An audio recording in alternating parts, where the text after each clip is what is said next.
എവിടെയായിരുന്നു ചേട്ടാ? മീനങ്ങ് പോകണ്ടേക്ക് കയറ്റി അയച്ചോ? പുതിയ ഓർഡറും വന്ന് കാശും വന്നു. ഓ എങ്ങനെ മുത്തലക്ഷ്മി മീനൊക്കെ എന്ത് ചെയ്ത്? മുത്തലക്ഷ്മിയുടെ കാല് കഴുകി നീ വണങ്ങണം. അയ്യോ ഒന്ന് കൊണ്ടുവരാറുന്നില്ലേ? കാലും കെടുത്തോണ്ട് വരായിരുന്നല്ലോ. നാട്ടിലെ വേറെ പെണ്ണുങ്ങളുണ്ട് നല്ല കൈപ്പുണ്യമുള്ള കേട്ടോ. അഹങ്കാരം കാണിക്കരുത്. ഞാൻ അഹങ്കാരമല്ലല്ലോ കാണിച്ചത്. കൊള്ളൂല്ലാത്ത സാധനം തിന്നണ്ടെന്ന് പറഞ്ഞു. അതിലെവിടെയാണ് തെറ്റ്? ഒരു തെറ്റുമില്ല. നിങ്ങൾക്കല്ലേ കൊള്ളൂല്ലാതെ ഉള്ളൂ. ഞങ്ങൾ കഴിച്ചവർക്ക് വളരെ സന്തോഷമായിരുന്നു. എൻ്റെ മോളെ ഇനി വാ ഇങ്ങനെയുണ്ട്. മടുക്ക പോലും മാവില് വെള്ളം ഊർന്ന് മീൻകറി എന്ന് പറഞ്ഞ പുളിയിട്ട് കൊടംപുളി ഇട്ടിട്ടുള്ള മീൻകറി.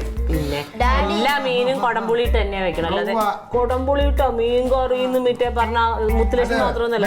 ഒരു നിറവ് വേണോടെ. മനസ്സ് നല്ല മനസ്സോടെ അത് വേവിക്കണം. പിന്നെ മീൻ പൊരിച്ചത് എന്താ പച്ചവെള്ളത്തിലിട്ടായിരിക്കും പച്ചവെള്ളത്തിലിട്ട് തന്നെ പൊരിക്കണം. നിങ്ങളിവിടെ അങ്ങനെ തന്നെ പൊരിക്കണമെന്ന് നമുക്കറിയാം. അതിൻ്റെ ഇത് കാണാനും ഉണ്ട്. നിങ്ങൾ എത്ര നാളും പട്ടിണി കിടക്കുമായിരുന്നു? എൻ്റെ തങ്കം, നല്ല ആഹാരം ഞാൻ ഇന്നാണ് എൻ്റെ ജീവിതത്തിൽ കഴിച്ചത്. ഒരു സ്ത്രീ എൻ്റെ അമ്മ ഉണ്ടാക്കി തന്നതിന് അതിന് ശേഷം ഞാൻ കഴിക്കണത് ഇന്നാണ്. ഒരു നല്ല ഫുഡായിരുന്നു. ഒരു കാര്യം ചെയ്യ, ഇനി മുതല് രാവിലെ ഉച്ചക്ക് രാത്രി എല്ലാ ഭക്ഷണവും മുത്തലക്ഷ്മിയുടെ അടുത്ത് നാക്ക്. ഇനി മുതലല്ല, നാളെ മുതൽ. നാളെ രാവിലെ മുതൽ ഞാൻ അങ്ങോട്ടാക്കാൻ പോവാ. വിളിച്ചിട്ടുണ്ട് നേതാവ് നമുക്ക് ഇവിടെ തന്നെ കൂടാ. എന്താ പ്രശ്നം? പിന്നെ വേറൊരു കാര്യമുണ്ട് തക്കളി മോളെ. എനിക്ക് തോന്നുന്നു മനുഷ്യർക്ക് മാത്രമേ ഇത് ബാധിക്കുള്ളൂ എന്ന് തോന്നുന്നു. ശരി തന്നെയാണ് നിങ്ങൾ പറഞ്ഞ ആ കാര്യത്തിൽ. അത് മിക്കവാറും അതായിരിക്കും. അല്ലെങ്കിൽ ഇപ്പൊ പണ്ടേ തട്ടി പോണ്ടതാ. പക്ഷെ മനുഷ്യന്മാർക്കാണ് ഈ അഹങ്കാരം കൂടുതലുള്ളത്. അഹങ്കാരമൊക്കെ ആവാം. ഞങ്ങള് കുറച്ച് പാവം മൃഗങ്ങളെ സന്തോഷത്തോടെ കഴിച്ചു. മുഖമൊക്കെ ഇച്ചിരി വീങ്ങിയിട്ടുണ്ട്. വീങ്ങും.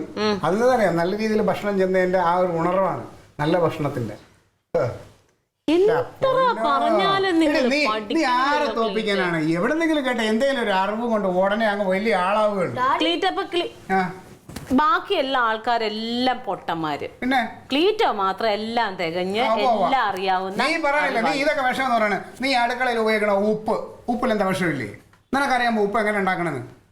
കടൽ വെള്ളം വറ്റിച്ചാണ് ഉപ്പ് ഉണ്ടാക്കണത്. ആ കടൽ വെള്ളത്തിൽ എന്തൊക്കെ ഉണ്ടെന്ന് ചേരണമെന്ന് അറിയാമോ? പിന്നെ ഇത് വൃത്തിയാക്കണമെന്ന് പറയണല്ലേ, ആര് കണ്ടത് വൃത്തിയാക്കണം? അങ്ങ് വാരി തട്ടുകണത്, അത് കുഴപ്പമില്ല. പിന്നെ പച്ചക്കറിയിൽ വിഷമേ ഇല്ല. എന്നിട്ടാണ് ഒരു മീൻ വാങ്ങിച്ചുകൊണ്ടത്. ഇതൊക്കെ ചൂണ്ടയ്ക്ക് പിടിക്കുന്ന മീനാണ്, നല്ല ഫ്രഷ് മീൻ. അതുകൊണ്ട് മാത്രമാണ് ഹുസൈൻ എനിക്ക് തന്നത്. നിനക്ക് വിധിയില്ല, അത്രേ ഉള്ളൂ. നല്ലത് തിന്നാനുള്ള വിധിയില്ല. എൻ്റെ പൊന്നുമോളെ, നിനക്ക് എന്നും ഇവിടെ നിന്റെ അമ്മ ഉണ്ടാക്കണ ചപ്പും ചവറും തിന്നാൻ തന്നെയാണ് വിധി.